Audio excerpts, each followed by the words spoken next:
साल पहले की बात है जब असिस्टेंट इंस्पेक्टर सचिन हिंदूराव वाजे को मुंबई पुलिस दल से निलंबित किया गया। इतने साल की जुदाई के बाद 6 जून 2020 के दिन इस 49 साल के पूर्व ऑफिसर को अचानक दल में वापस भर्ती करवा दिया गया। न केवल वाजे वापस लाए गए बल्कि उन्हें सीआईयू क्राइम इंटेलिजेंस यूनिट के 20 ऑफिसर और 70 कांस्टेबलों का प्रमुख बनाया गया और कई हाई प्रोफाइल केस भी सौंपे गए, जैसे दिलीप छाबरिया और अर्नब गोस्वामी की गिरफ्तारी और सुशांत सिंह राजपूत की आत्महत्या। लेकिन एक और हाई प्रोफाइल केस था जिसने कई गंदे राज खोले। Automobile part dealer Mansukh Hiren की दुकान पुलिस आयुक्त कार्यालय के ठीक बगल में थी और जाहिर था कि वाजे की उन पर कुछ पकड़ थी, क्योंकि नियमित रूप से वे अपने मित्र से उनकी ग्रे ग्रीन स्कॉर्पियो उधार पर लिया करते थे। वाजे ने आधिकारिक पुलिस कामों में भी इस कार का इस्तेमाल किया। जब नवंबर 2020 में वे रायगढ़ पुलिस के साथ अर्नब गोस्वामी को गिरफ्तार करने गए थे। Encounter specialist Vinayak Shinde jail में उम्र कैद की सजा काट रहे थे। लखन भैया की गैर कानूनी हत्या करने के इल्जाम में उनके व्यापारिक प्रतिद्वंदी के बहकावे में अब परोल पर बाहर वे अक्सर अपने पुराने दोस्त वाजे से मिलने आते थे। उनकी दक्षिण मुंबई की भीड़ भरे क्रॉफर्ड मार्केट पुलिस मुख्यालय के 4वीं मंजिल पर। संभवतः इन्हीं बैठकों में एक साजिश सोची गई। प्लान के अनुसार 17 फरवरी 2021 की सुबह Mansukh Hiren grey green Scorpio में अपने ठाणे घर से दुकान पर जाने के लिए निकले, जब अचानक उन्होंने विक्रोली हाईवे के किनारे कार को रोका। गाड़ी वहीं छोड़कर टैक्सी पकड़ी और कहीं और निकल पड़े, जहां वो क्राइम इंटेलिजेंस यूनिट के किसी व्यक्ति से मिले और उसे अपने कार की चाबी सौंपी। अगले दिन हिरेन विक्रोली पुलिस स्टेशन में शिकायत दर्ज करने गए। मेरी गाड़ी हाईवे पर बंद पड़ गई। जब मैं बाद में उसकी मरम्मत के लिए वापस आया तो वो चोरी हो चुकी थी। लेकिन सच बात तो ये थी कि क्राइम इंटेलिजेंस यूनिट के जिस पुलिस को चाबी दी गई उसने कार को हाईवे से उठाकर वाजे के ठाणे वाले बिल्डिंग में पार्क किया, जहां एनआईए के अनुसार 17 से 24 फरवरी तक कार वहीं रही। फिर 25 फरवरी की सुबह 2 बजे के आसपास वाजे के निजी ड्राइवर स्कॉर्पियो लेकर ठाणे से निकले। रास्ते में सीआईयू यूनिट की एक इनोवा कार उनके साथ जुड़ी, जो वाजे खुद चला रहे थे। दोनों का लगभग 42 किलोमीटर की यात्रा करते हुए दक्षिण मुंबई के आलीशान कारमाइकल रोड पहुंचे, विशेष रूप से एंटीलिया के पास, भारत के सबसे अमीर शख्सियत मुकेश अंबानी के 27 मंजिला घर के करीब, और अपने लक्ष्य के निवास से 300 मीटर की दूरी पर 2:30 बजे स्कॉर्पियो को पार्क किया।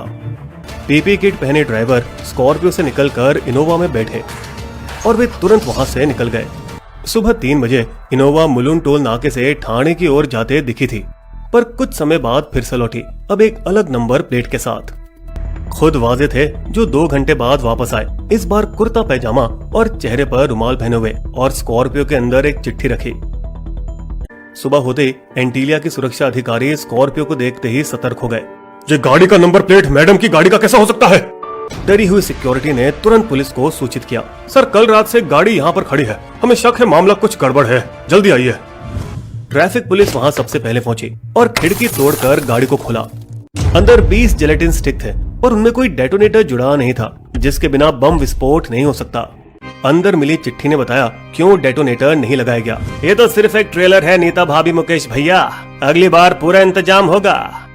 इसके अलावा 5 नंबर प्लेटें मिली जो नीता अंबानी की सुरक्षा कारों के नंबर से मिलती थी, मानो जैसे वो बताना चाहते थे कि उनके पास अंबानी परिवार की पूरी जानकारी थी।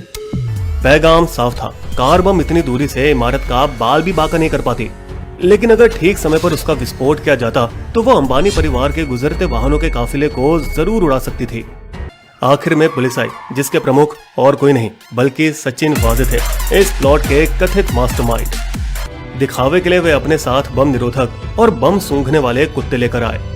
सीआईयू के अफसरों ने स्कॉर्पियो के मालिक मनसुख हिरेन का पता लगाया और उससे मुंबई के घाटकोपर और विक्रोली पुलिस स्टेशन में पूछताछ के लिए बुलाया। वाजे ने खुद मनसुख से पूछताछ की और उनकी पत्नी के मुताबिक, अपने आप को पुलिस हिरासत में कर दो, मैं मामले को कुछ ही दिनों में हल कर दूंगा और तुम जल्द ही बाहर निकल जाओगे। फिर जब एंटी टेररिज्म स्क्वाड एटीएस ने भी मनसुख को पूछताछ के लिए बुलाया, तब उन्हें महसूस होने लगा कि मामला हाथ से निकलता जा रहा है और उन्होंने मदद की अपील की। मैं पुलिस और मीडिया के सवालों से पीड़ित हूँ, मुझे जानबूझकर दोषी साबित करने की कोशिश की जा रही है। मामले ने एक नया मोड़ लिया जब 2 दिन बाद टेलीग्राम पर एक संदेश वायरल हुआ। अंबानी को भाजपा और आरएसएस का साथ देना भारी पड़ेगा और हमारी पहली मांगी गई रकम नहीं देने पर अंजाम अच्छा नहीं होगा। जैश अल हिंद। लेकिन ये संदेश एक संयंत्र था जिससे मुंबई पुलिस के हाथों से मामला NIA को सौंपा जा सके, जैसे कि सभी आतंकवादी मामलों में किया जाता है। क्योंकि विपक्षी नेता देवेंद्र फडणवीस का सचिन वाजे के ऊपर शक करने के कारण थे। 2016 में जब फडणवीस सीएम थे तब कथित तौर से उनके गठबंधन साथी उद्धव ठाकरे का फोन आया था, मैं चाहता हूं कि सचिन वाजे को पुलिस में फिर से भर्ती किया जाए। उनको समझाने के लिए कुछ लोग भी भेजे गए, लेकिन महाधिवक्ता की सलाह ने उनको ऐसा करने से रोका। वाजे को अगर फिर से फोर्स में शामिल किया जाए तो ये उच्च न्यायालय के निर्देशों का उल्लंघन होगा। तब तक वाजे इतना तो समझ गए थे कि NIA के आने से पहले उनके पास बहुत कम समय बाकी बचा था। फिर उन्होंने कुछ ऐसी ही साजिश बनाई जिस वजह से वो 2004 में निलंबित किए गए, ख्वाजा यूनुस की कस्टोडियल मौत के मामले में। जब 27 वर्षीय सॉफ्टवेयर इंजीनियर को 2002 में मुंबई के घाटकोपर में एक BEST बस की बमबारी के संदेह पर गिरफ्तार किया गया था। पुलिस के मुताबिक ख्वाजा हिरासत से भाग निकला और उसका पीछा करते समय वो एक घाटी में गिरकर मर गए। लेकिन अनौपचारिक कहानी यह है कि वो हिरासत में ही मारा गया था और उसका शरीर घाटी में फेंका गया।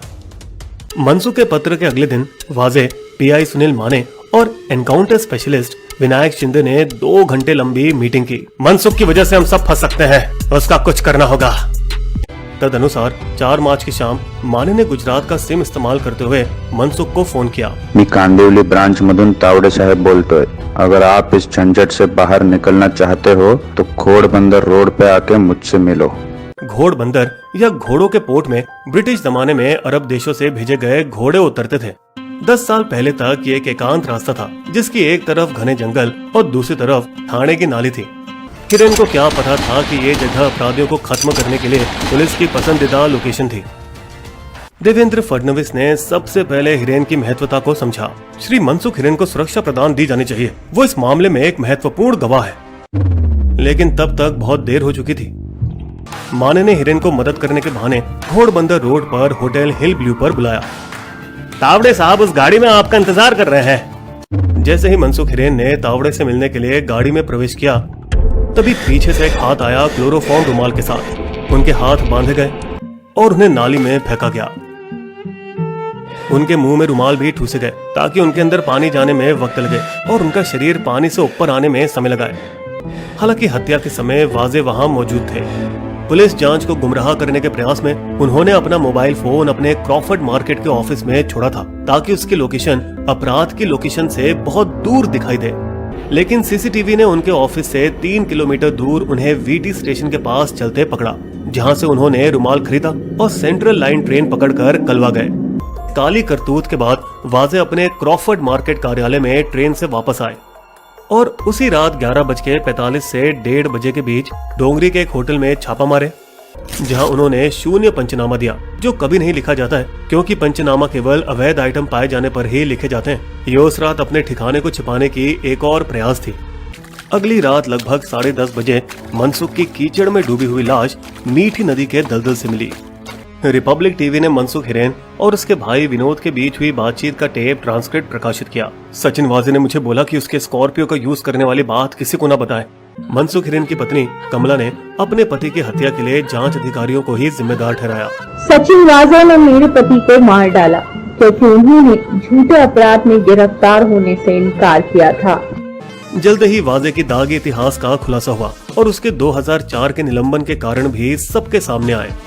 वो मुंबई के तथाकथित एनकाउंटर स्पेशलिस्ट के समूह में से एक थे, प्रदीप शर्मा और दया नायक के साथ, और उनके नाम पर 63 एनकाउंटर थे। तो ये कैसे हो सकता है कि एक निलंबित ऑफिसर जो 1 साल पहले ही दल में शामिल किया गया था इतना शक्तिशाली बना? वाजे पुलिस कमिश्नर को छोड़ के मुंबई पुलिस में बेशक दूसरे सबसे प्रभावशाली अधिकारी था, उसके राजनीतिक संबंधों की वजह से। वो कथित तौर पर सीधे पुलिस आयुक्त परमबीर सिंह को रिपोर्ट करते थे, क्राइम ब्रांच के 4 वरिष्ठ अधिकारियों को दरकिनार करके। और ऐसा बताया जाता है कि हर रोज वो उनके साथ चाय भी पीते थे। मुंबई पुलिस की बदनामी के बाद NIA ने अंबानी मामले को संभाला, जबकि ATS ने मनसुख हिरेन की हत्या की जांच शुरू की। जल्द ही 4 विदेशी गाड़ियां खोजी गई जो वाजे अक्सर उपयोग किया करते थे, जिनमें से एक मर्सिडीज ML 250 भी थी जो पास वाली सार्वजनिक पार्किंग पर खड़ी मिली, जिसमें 5 लाख नकद और एक नोट गिनने की मशीन थी। फिर पता चला कि वाजे ने सुदेश खामकर के नाम से 100 दिनों के लिए खुद के उपयोग के लिए एक स्वीट बुक कराया था। शायद ये एक और व्यक्ति थे जिन पर उनकी पकड़ थी। ये भी खबर मिली कि वाजे ने मुंबई पुलिस की पीड़ा से बचने के लिए बीआरसी अधिकारियों से 30 लाख रुपए भी लिए थे। 5 दिनों के बाद एनआईए ने वाजे और पुलिस सहायक आयुक्त नितिन अलकनूरे से करीब 13 घंटे की पूछताछ की, जबकि वाजे ने शुरू में मुंह नहीं खोला। पर उन्होंने इतना जरूर बताया कि उनके एनकाउंटर स्पेशलिस्ट दोस्त प्रदीप शर्मा ने कथित तौर पर जिलेटिन स्टेक हासिल की। सीसीटीवी फुटेज, डेटा डंप और डीवीआर को नष्ट करने का काम वाजे ने अपने करीबी सहयोगी पुलिस इंस्पेक्टर रियाज काजी को सौंपा था। Do it. लेकिन ये भी कोशिश नाकाम गई जब मुंबई की मीठी नदी से वो बरामद हुआ। साथ ही औरंगाबाद से 1 महीने पहले चुराई गई मारुति इको वैन की लाइसेंस प्लेट भी मिली, जिसमें वाजे 2 मृत आतंकवादियों को रखकर बाद में गोलीबारी में मारकर पूरी साजिश के लिए दोषी ठहराने वाले थे। वाजे के इरादे धुंधले, लेकिन ऐसा लगता है कि उन्होंने अपनी काबिलियत को साबित करने और आधिकारिक रूप से पुलिस दल में शामिल होने, वो भी उच्च पद पर बहाल होने के लिए पूरी साजिश रची। एक समय था जब मनसुख हिरेन को अर्चन समझा जाता था। वाजे का व्हाट्सएप स्टेटस बताता है कि वो ये जानते हैं कि अब वे अर्चन बन चुके हैं। ऐसा लगता है कि दुनिया को अलविदा कहने का समय आ गया है। 5 व्यक्ति, जिनमें से 3 सेवारत पुलिस हैं, एनआईए द्वारा गिरफ्तार किए गए।